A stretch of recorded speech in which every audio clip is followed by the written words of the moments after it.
Yeah, we passed it up the line. I remember that. My wife remembered before I did. So we did our thing. We had been there. We were there in January. There was a photo with it. Yes. The sun.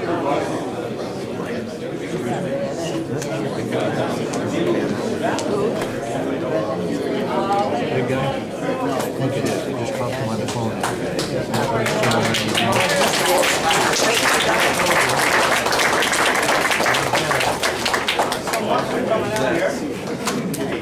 Don't recognize it. What did he do? 100 pounds. How are you? I appreciate it.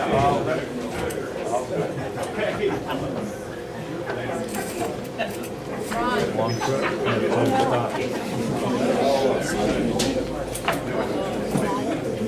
No, gastric bypass. Quite a grave stuff. It's America. We don't have give him a lot of credit.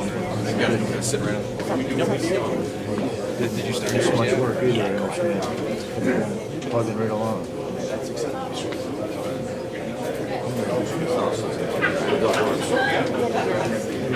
Surgery like that, you gotta take care of your mental. That's the toughest. Just gonna go back, you know. That's the toughest part. It's like, you know, that's a good country. Exactly. The son's the strongest man I know. Mentally, physically, the strongest man. He can, but he says he can't. And once you say you can't, you can't. I mean, that's a. I smoked for 25 years, but I haven't had one probably 30. I don't miss it a bit. It's tough. Thanks for coming. Good to see you. Thanks, John. Joe. I think he's parked in the car. Okay, I guess we'll get started, Joe. That's okay. Thank you all for coming this morning. Before we get started, if maybe we could stand to say the pledge. I pledge allegiance to the flag of the United States of America and to the republic for which it stands, one nation, under God, indivisible, with liberty and justice for all. Well, again, thank you everyone for coming out this morning. Thank you to the Knights of Columbus for hosting this event and opening up the facility to us and opening this town hall for us to have this listening session. The renovations look great. Last time I was here, this was a completely different building, and it's really coming together very nicely, so I appreciate everything that the Knights of Columbus is doing. And most important, I thank you for coming, to take time out of your busy schedule to spend time with us on this important issue that we face as Americans. And that is the question of Syria. That is the focus of our discussion today. We have done a bunch of these listening tours around the district, and we're starting here in Hornell today. And by the end of this evening, we'll end in Dunkirk to really try to have a conversation about the issue of Syria, your thoughts, your input as to what you believe is the best path to go forward with Syria.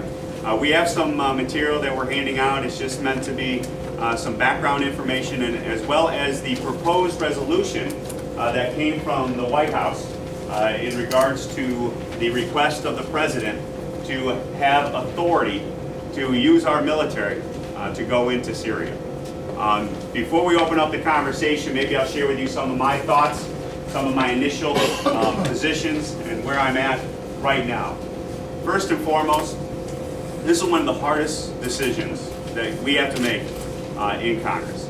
Because what we're talking about is putting our potential men and women, our sons and daughters, in harm's way when we talk about executing on a military plan, such as what the President is talking about. So I take it very serious.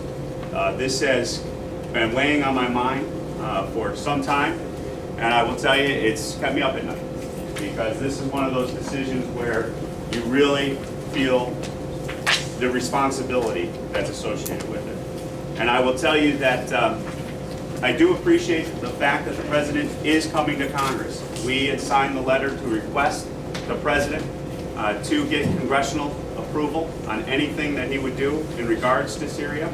I think that's the right call. I believe it's required by our Constitution, and I also believe it's under the War Powers Act, very clear as to what the President should be doing.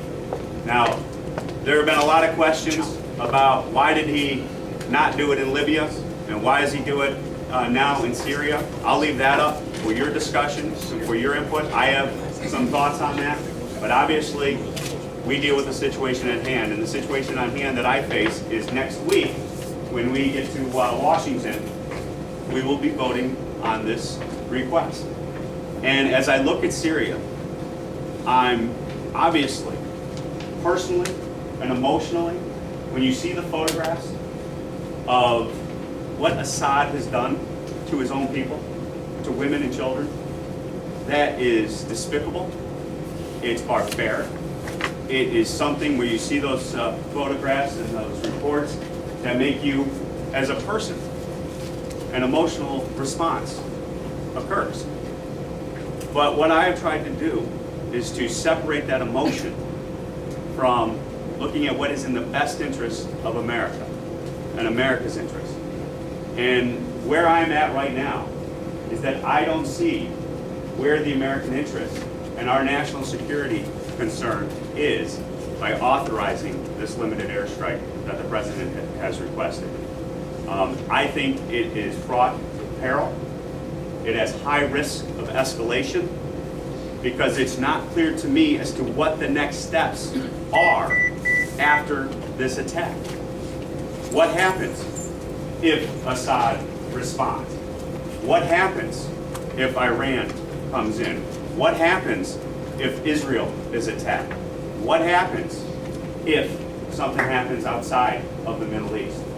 These are all serious questions, and I have not received a formal response nor a plan of how to deal with that. And to me, that's very problematic. On top of the fundamental question, is this in our American interest, national security concern to go in and engage in this attack? Now, the critical piece also to this is, what is the path forward in regards to dealing with the issue of chemical weapons?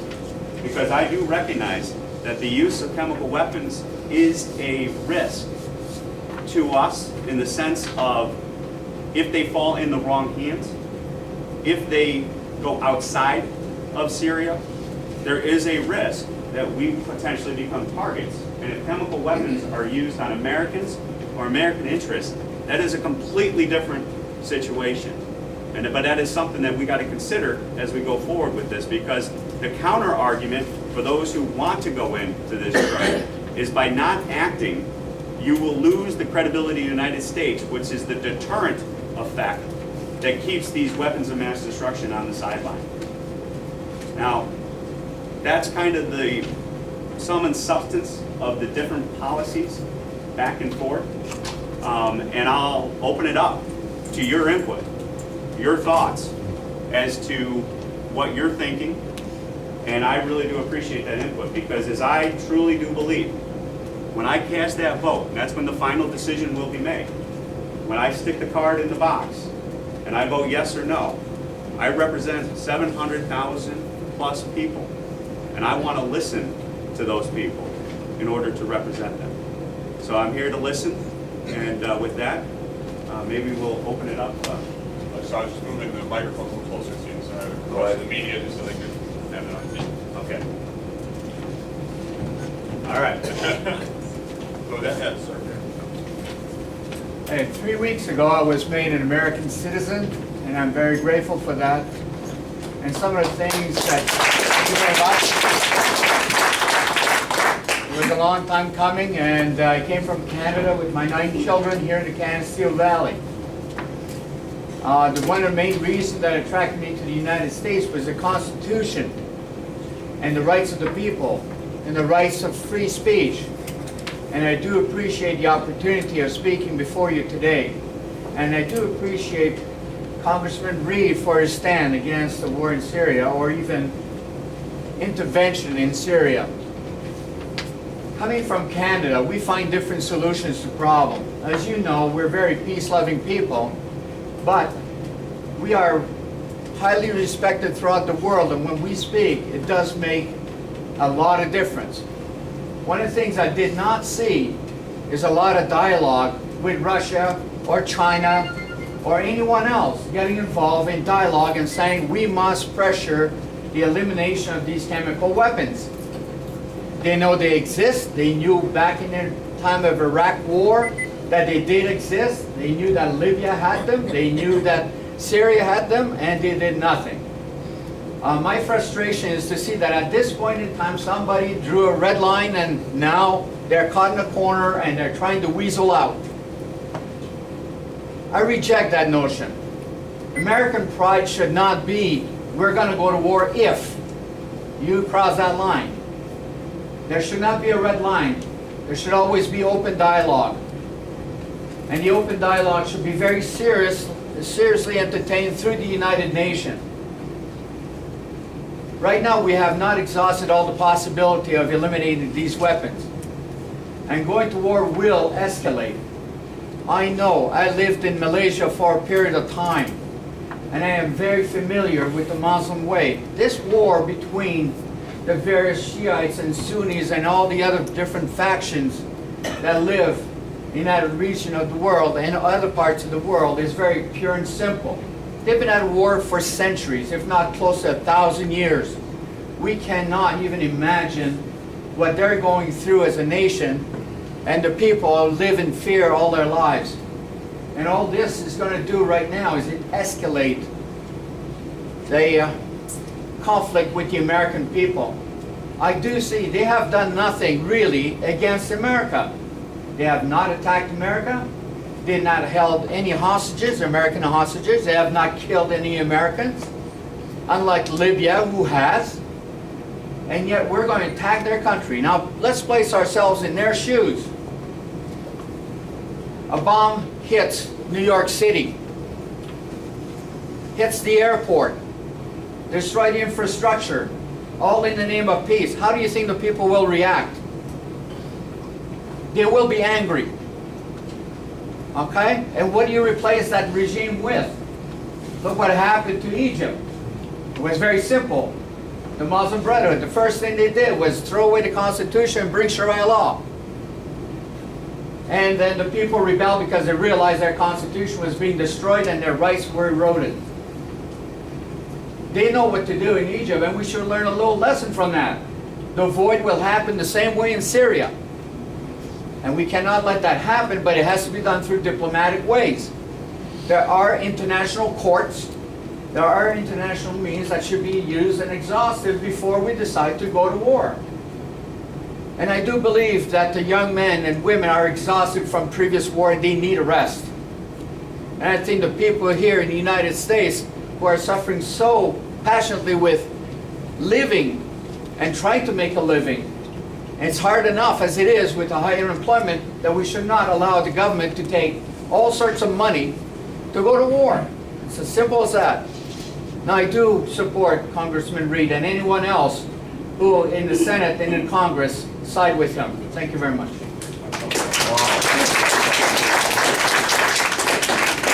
Well said. And you raise a point on a critical issue. The issue of Russia and China is critical to this situation with Syria. And they are going to be critical in regards to potentially finding a path forward in resolving this issue. And we're very interested. I've been working with some other members about potentially becoming advocates for that type of forum to force Assad and the rebels, because you got two sides here that are fighting each other, but have both expressed some opposition to America. Let's leave it at that. So how do you utilize your relationships with Russia and China to put pressure on Syria to turn over the chemical weapons and make sure that they pledge never to get them again? That is a path that I think is potentially before us to explore. Sir? Yeah, Congressman Reid, in regards to chemical weapons, offer to buy the weapons. Give them the cash, no strings attached. We get the weapons, we guarantee that they're destroyed. Take the chemical weapons out of the situation. I mean, we don't want to get into a full-scale war. The main issue that we're focusing on right now is chemical weapons offered to buy it. Everybody else is out saying, surrender them, give them up. He's giving up a main asset. If it comes down to he just takes the money and buys conventional weapons, at least we got rid of the chemicals. Well, I appreciate that input, but one thing that we have to be aware of is the construction of chemical weapons, and the ability to do that is something that is, if the infrastructure is there, it can be done. Let's say it that way. And the reason why Syria didn't sign the international agreement is obviously they wanted to have the ability to produce those chemical weapons. So I offer that as a potential further thought to think of the next step. If we buy the chemical weapons, will they then just replace them with more chemical weapons and have an endless supply of money coming in order to acquire those from them? So it's something that I appreciate the input. Those are the creative ideas that we love doing these listening sessions and these town halls from, because those are the things that we want to bring back to Washington. The devil's in the details. Yeah, Put that in there, you can't produce anymore. Yeah. And that's where the pledge, that's where working with potential diplomatic relations with Russia and China and others, potentially to get the pledge from Syria, and Syria in a power share arrangement or some other sort of arrangement that resolves this, it guarantees that you say, not only will you turn your present chemical weapons over, you pledge not to acquire them again, which is a different standing upon which we could then go forward on. Okay. So I appreciate that. Sir, in the corner, I think it's in first. Good morning, Congressman Reed. Good morning, Hornell. You know you're always going here. Thank you. Okay, I just want to make a comment. When the Civil War, since it started, hundreds and hundreds of thousands of people have been killed, murdered, slaughtered. Why didn't the government do anything about it then? Why must they wait until he crossed the red line, the sarin gas? And how do we know? And every veteran in this room will tell you. How do we know the rebels didn't use that gas to make it look? Can we have proof that Assad actually did that? Or the rebels could have done that to make us throw us in. And as you know, the rebels are backed by Al Qaeda. You know, they're our friends, right? So you got to think about that too. Great points, and they're legitimate points, because we have to understand who's fighting who here, and who are the potential sides that we are potentially aligning ourselves with these airstrikes. And as to the intelligence as to whether Assad utilized chemical weapons, I am of the opinion, looking at all the data and the information that's been shared with me, is that he did use chemical weapons. And if it's not him directly, it was top-level military officials who he's responsible for, who made that decision, because that is a little bit of a gray area in the sense of where the chain of command was. Was there a breakdown in chain of command? But because he's the representative of that government, it's clear to me that he's responsible for that action. Now, there have been allegations of the rebels utilizing chemical weapons, as you are noting, and that is a legitimate concern.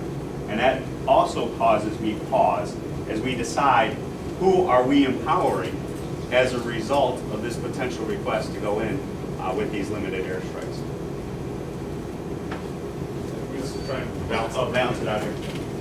Thank you for coming, Congressman Reed. My question is, say we go in there and we dismantle his capability of delivering chemical weapons now. We'll speak up a little bit, and maybe we'll repeat the. Yeah, we'll repeat it. Say we go in there and we dismantle his capability of delivering chemical weapons now. God forbid it doesn't start World War III. What's to keep Assad from doing this 2 years from now all over again? In other words, is there any option on Mr. Obama's table to take out Assad? Yeah, the question is there any indications from President Obama to take out Assad? And the answer to that is no. The clear indications from the White House is that this is a limited airstrike that is designed to send a message to Assad. not remove them, not change the level of the battlefield on the ground.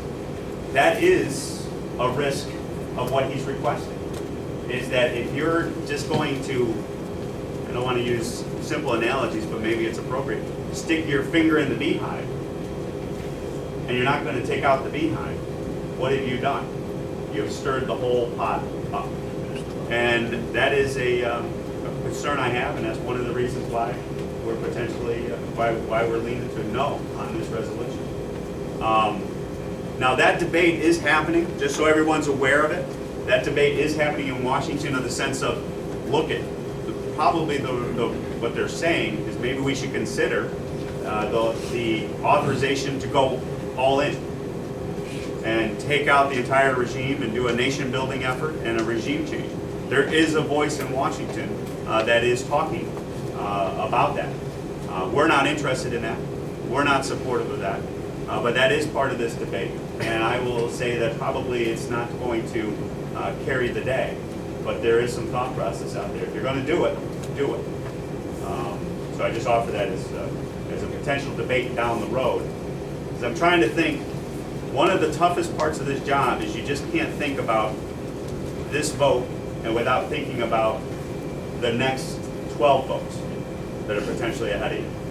And those are the concerns that we got to continue to take into consideration. Ma'am?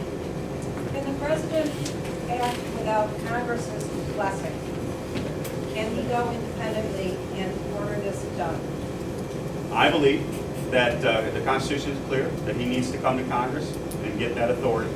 And now, have presidents disregarded that? Yes. Is there a provision that can be utilized to say that if there's an imminent threat to America and America's interests, that can be utilized without congressional oversight? I don't believe that's the case here. And that's where I believe the right call is to come to Congress for the approval. What you're touching on is going to be something that I don't want to speculate on at this point in time. But if we do not authorize this request, does the president unilaterally go in, even though Congress is active? And that is something for the president to decide. Obviously, if we say no, I would hope the president heeds that congressional oversight. What would be the consequences if he said no? If he overrode Congress Right. and did it Then we unilaterally? just sit back and say, oh, and we just hear another promise. You know, I've listened to all this stuff. I know what side I'm on right now. I want Congress not accept this war. Period. Very clear. And I think everyone here, how many of you don't want, how many of you, let's find out how many friends we have here. Who does want our, read, no, we don't want to go to war. That's my thing. Now, anybody else? Yeah. Hands up. Hands up. Easy that way. There you go, Fred. You got your support. I think you got your answer. Well, and that's consistent across these town halls, and also, as an aside point, we are trying to get input not only by physically coming out and holding these town hall listening sessions. If you know of anybody who wants to weigh in, please go to our Facebook, social media, email, call the offices. I've gotten calls at home. I mean, I don't mind that. It's whatever it is, whatever we're talking about. Read.house.gov has the access to all of our phone and email and social media outlets. Read.house.gov. And the response at this point, I've talked to my staff in the district. They've been receiving an overwhelming number of phone calls. I've received stuff to my personal email. I know Tom's gotten calls at home, and this has been something, and I'll let people know that the calls in have been consistent with what we see here, what we see in the other town hall meetings, with a large, overwhelming proportion against. I appreciate it. Sir, he's had a hand up for quite a while. Congressman Reed, I'd like to ask you, when I'm done talking, if you would do two things. And I'll tell you what they are as soon as I tell you what I'm going to talk about. 20 years ago, Colin Powell set up something called the Powell Doctrine, an indication of what had to be done before we go to war in foreign countries. A list of questions, all of which had to be answered and answered yes. Is it in our national interest to do this? Oh, I got it written down here. Do we have a clear objective in our military stuff? Is there a withdrawal strategy so we don't get sucked in endlessly like we have in other wars? Are the American people supporting this? And are the other countries of the world supporting this? And I'm not sure the answers to any of these are yes, but I'd like to ask two things. Would you bring General Powell to Congress and ask him these questions? Because to tell you the truth, I trust him a whole lot more than I trust John Kerry or John McCain or John Boehner. General Powell tells me that going to war in Syria is in our national interest and we've got all the, and he could do that. I'd feel a whole lot better, and if he says we are not supposed to be there, according to his own doctrine, then that's that. The other thing I'd like to ask you, would you ask President Obama to go on television, like Kennedy did during the Cuban Missile Crisis, and other presidents have done, and talk to the American people? And I don't mean Oprah, and I don't mean Leno, and I don't mean The View. I mean half an hour of primetime TV and talk to us. You know, I mean, he's not real good at coming down from Mount Olympus and talking to ordinary people, but I'd like to hear him tell me why we have to go to war over there. If he would do that, would you ask him to do that, please? I appreciate that, and that came up yesterday at Town Hall in Owego. And that is a great suggestion for the president to have to come on TV and address us and say, this is why we need to go to war in Syria. And I think that's a reasonable request. And what I think I will further add to that, and we'll work on sending this request over, is you either come to Congress, invite him to Congress. I'll ask the speaker to invite him over to Congress, or just come on me. No, I'm talking about the president right now. Or go on TV and give a speech and tell us why we need to answer these questions as to why we need to go into Syria. And then we immediately, if you do that, we will schedule the vote in the House the following morning. To me, that's the General Powell idea. The General Powell idea, I mean, obviously I have a lot of respect for General Powell, and we'll reach out to his office and see what his thoughts are. I have not seen him weigh in on this as of yet. So I don't know where he's at, if he's even engaged in the debate. But we can see what we can do to try to track him down and get that input. But the questions you ask are the exact questions I think we all should ask as American citizens when we talk about going into war, and in particular in regards to Syria. Because when you go through that analysis, to me, I think I know where I stand. And I think I join with all of you in saying those answers have not been in the affirmative. So therefore, let us not go in. Thank you. Let's show my hand.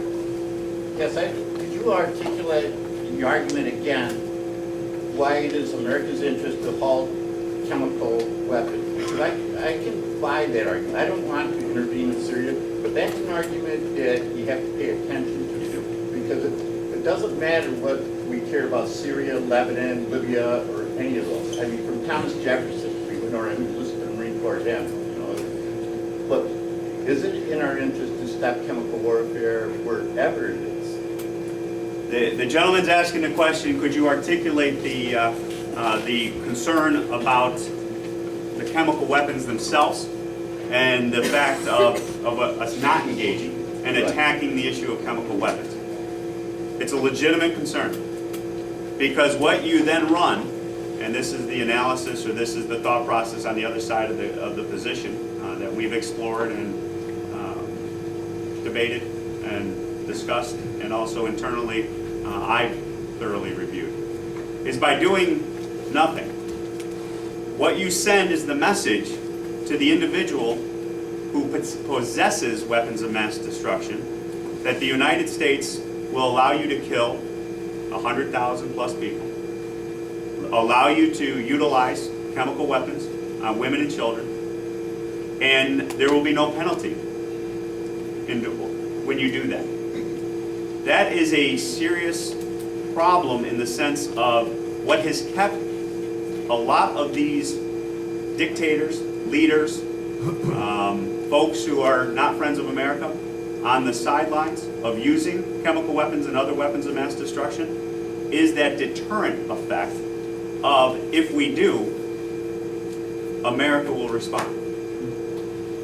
That is the quagmire that I face. That is the debate. That is the issue to me that this is boiled down to. And when you look at it, however, the risk of destabilizing the entire area, the risk of intervening in Syria and uniting the rebels and Assad, the Sunni and the Shiite factions against America and Israel, and that destabilization effect could cause the likelihood of chemical weapons to be utilized in that scenario a higher probability, because they will say, it is time. We now unite. The true enemy is Israel and America, and let's go all in. And that's the nightmare scenario that I'm talking about as to why we're voting no on this resolution. But it is a serious problem. And the serious problem was exacerbated with the foolish, and I'll say it right out loud, the foolish statement of drawing a red line and not having a strategy and a policy to deal with the fact when it was crossed. Sir, in the black letter.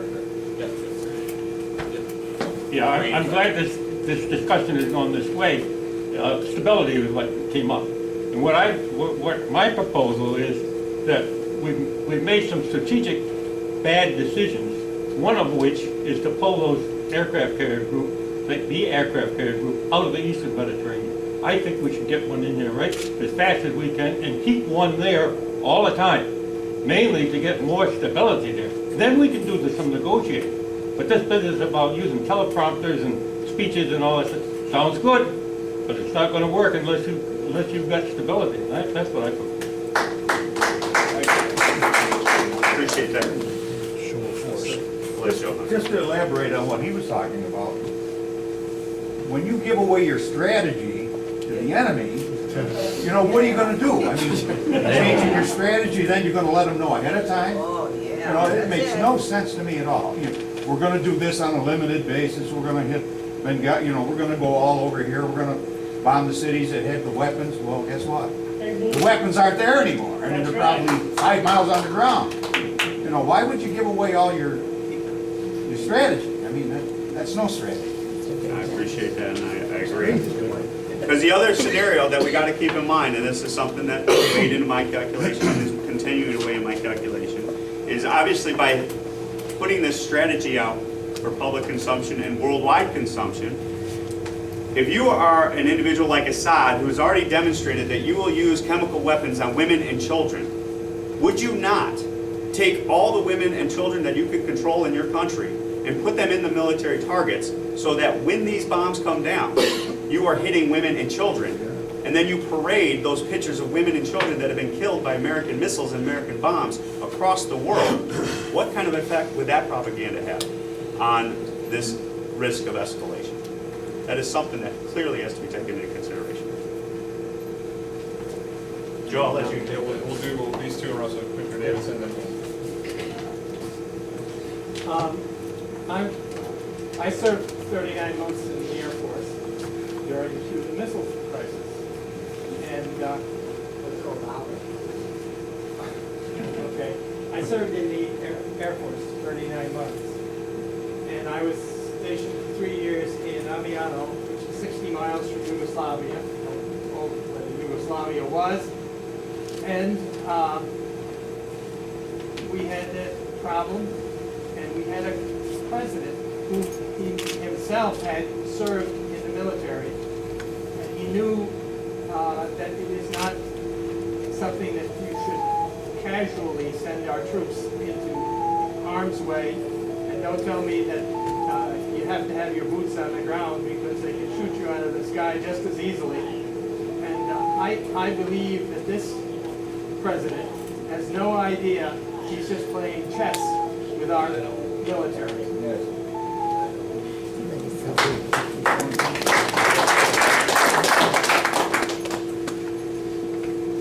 There's a deafening silence from the rest of the Arab world. What's going on there, and why aren't we exerting pressure on those people who actually have a bigger stake in this than us to step forward, step up to the plate. So the question is, what's going on with the Arab world and their positioning on the matter? You're absolutely right. If this is an international violation, as folks on the other side of the decision-making process are claiming, where is the international outcry? Where is a crossing Arab, American, different cultural shifts? So that to me is another indication as to, and it's one of Colin Powell's questions, is where is the international community on? And they are obviously not jumping up and down, and in particular the Arab world, as to uniting and going in and taking out Syria. Now, I will say that there are Arab interests that are concerned with what Assad is doing and how he is destabilizing the area. And that is something that we can use to our advantage and that we could utilize in a potential path forward to take down these chemical weapons and remove them from dictators and leaders such as Assad and others. Thank you. I got one. Lady back there. There's a lady back there who's been waving. Okay. I'm just wondering, well, let me back up a little bit. I'm not much of an orator, but those people over there have lived in under dictatorships and such likes of that for hundreds and sometimes thousands of years. And my question to you is this, is when is the United States of America going to learn that you can't make democracies in the Middle East? Because it won't work. And every time we win, we're going to make a democracy out of this one. We're going to make a democracy out of this one. Get peace there and let them live the way they want to live. I appreciate that. And that is one of the reasons I've said from the get-go of us running for Congress and being in Congress, I am not a supporter of nation building, using American resources and American military for nation building, because that's the exact problem that you find yourself in when you engage in that policy. What I am a firm believer in is we need to have platforms and relations around the world upon which we can strike when we identify a threat and annihilate that threat on non-American soil before it comes to American soil. That to me should be the mission. That to me has national security implications. That to me is what will protect Americans long term, as opposed to being the world's policeman and going in and building nations and regime change. So I appreciate that input, and that's something that weighs heavily on my mind. It just don't work. Man. I understand that Syria is a wide but what I feel is the Boston intelligence goes down there, around the world, where it's really currently and what's going on here. We have to fix our country with our intelligence. Before we even get into another war, because they are going to attack us. They are going to strike. I just feel it that they will. I don't want other people hurt in other countries. We have to protect the homeland. We have to do it. Appreciate that. And that's something we're working on. Because you're absolutely right. Sir. Okay, just one message for Obama. He doesn't have the right to act as judge, jury, and executioner. Die. Councilman Buck. Hey Tom, thanks for coming over. Thank you, John. Appreciate it. I sent out a mass email to my constituents to let them know about the meeting, and I see some made it, a few that didn't responded to my email, and they wanted me to convey to you, to each person that responded was against a missile strike or military action of any kind. And I echo those thoughts. And my thought is, okay, Assad doesn't like this. We get rid of him and replace him with what? A regime who doesn't like this. An attack on Syria will do two things. Put Israel in immediate risk. It'll spike gas prices. How does that benefit us? Instead of kickstarting another war abroad, how about we kickstart the economy here and grow jobs? Thanks, John. And that's obviously a sentiment I share. I'd like to go back on history a little bit.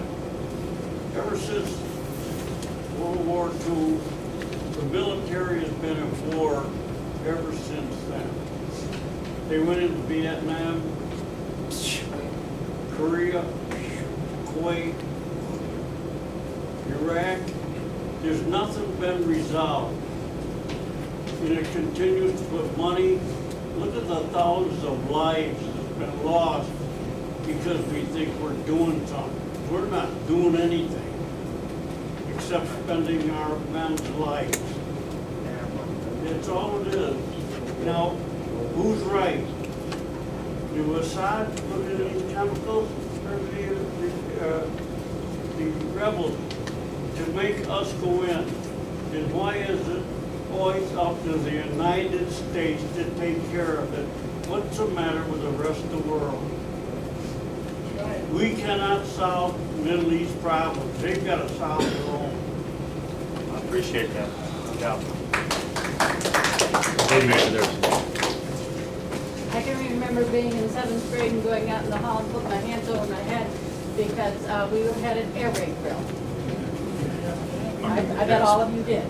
Yeah. I remember being a young pregnant lady with our first child and John F. Kennedy coming on the TV and announcing that we may go to war. I questioned highly, why was I bringing a child into this world? And what kind of legacy was I going to give this child once he arrived or she?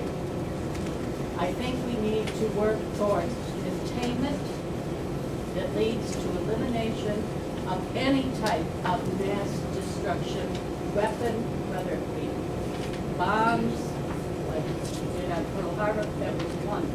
It sent a message to the world. The world isn't the same world today that the atomics dropped on. We have these little mini fairs, and as everyone has said, the Middle East has fought with themselves for so long. It is part of their culture. They don't even have any concept or any desire to become a democracy. They would like to live in peace. I think that's what we need to work forward. Containment that leads to elimination. And let each individual country decide how they can live in peace, be it under an ology, a democracy, or dictatorship. As long as they have peace and prosperity, that should be our goal. Should that be said. Now, we talked about the Middle East, and this is one of the things that we also have to talk about, because the politics of oil is what drives a lot of this decision-making. I'm not going to sugarcoat it, and I'm not going to tell you that that's not part of some of the conversations that we've had over the last few weeks on these issues. Because, and John, you touched upon it too, in regards to what will happen at the gas pump here in America if this escalates and destabilizes the region. Oil's already taken off. Absolutely, we're already seeing it. And that is where, when we talk about an energy policy, when I talk about in all of the above comprehensive energy policy, we've been supportive of natural gas development here in America. We've been talking about developing our oil reserves. It's not only just about the jobs and the economic prosperity that comes from that, it's also a national security implication. And the sooner we become energy independent, the stronger we will be when it comes to these issues. Yeah. So we can't lose sight of those other policy needs that need to be addressed as a result of this situation. Supervisor Sigurdsson. Hey, thank you for coming over here. But I've done a little talking to people, obviously, in the town that I represent, and I've stopped the American Legion, talked to the veterans and everything else, and I think your point is well made, that the what ifs. And as that gentleman said, he just listed questions that need to be answered. I think that's pretty uniform throughout our region, that people say, it's not going to go to war, it's should we be the world's policemen?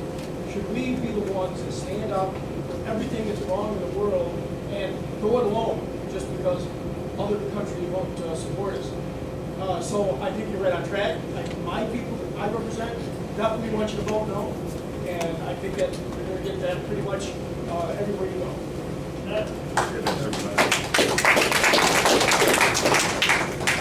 With all the talented, Congressman Reed, thanks. No, It it's is you. always Tom. You look wonderful. Thank you, it is me. Yeah, I left the other half of them behind. We all noticed. With all the talent we have in the United States, the chemists, the research people, we can identify these gases, and way back Vietnam, we had an antidote for nerve gas. It was atropine. And we gotta have some kind of an antidote for just about anything they can throw at people. Can't we put the money that this fellow talked about and the identification of the gases that this gentleman talked about, put those efforts together and discover and distribute this antidote and save lives, and keep in the background and have the appearance of doing good instead of evil? I appreciate it. That's a great idea. I'll look into that.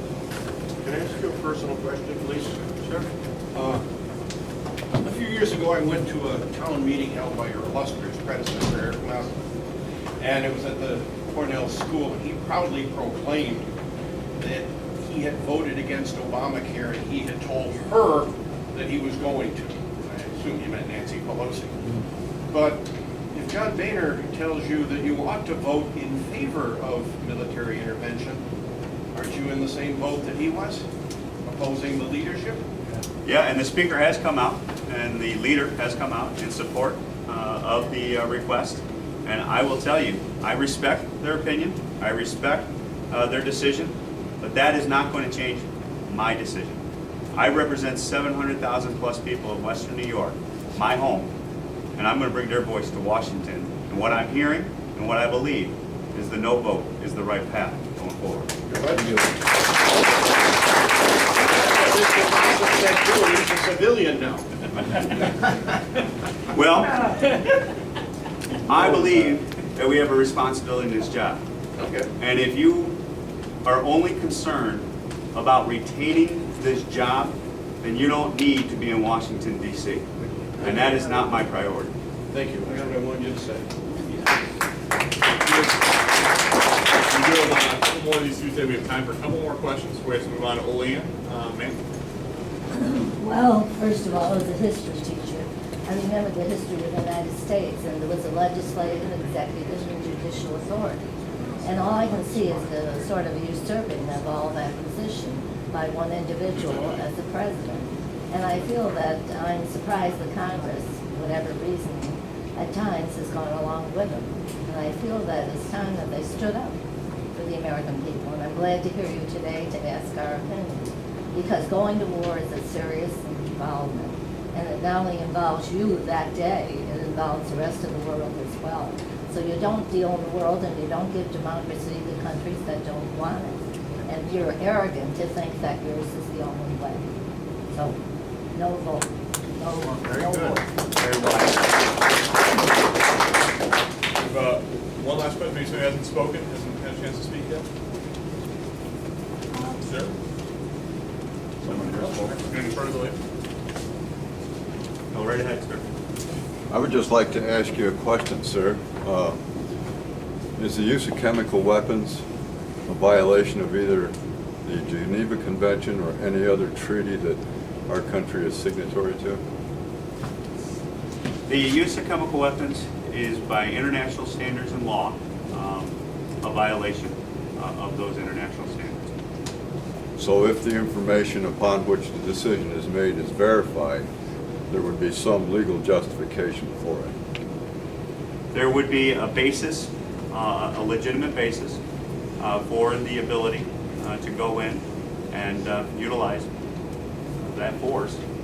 But the point that's been made repeatedly here is who is the policeman in order to enforce that international law.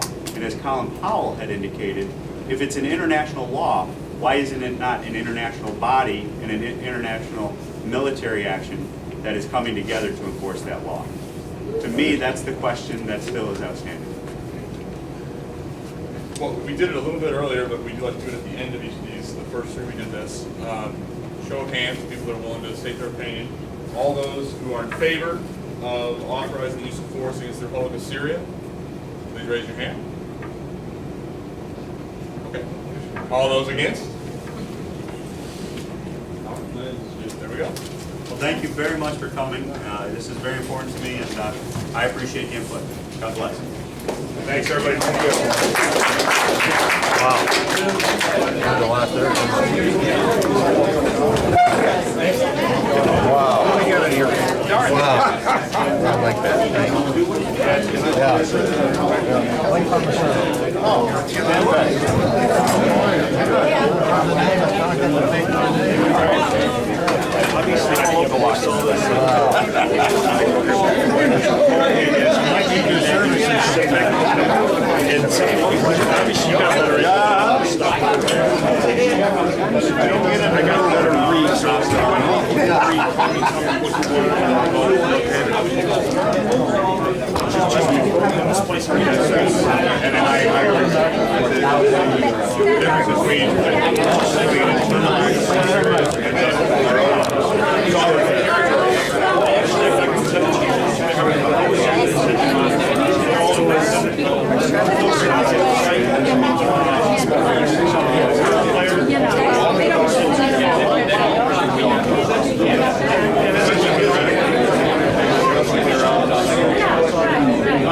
Yeah. I hope so.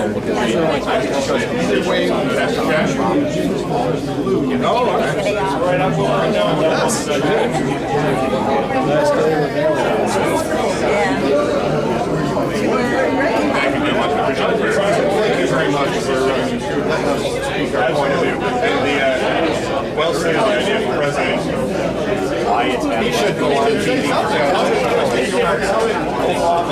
Everybody else has done. They wanted to see what's happening. And Republican thanks for coming, sir. Yes, you don't. Yep. I run conferences right now. Yep. That's how my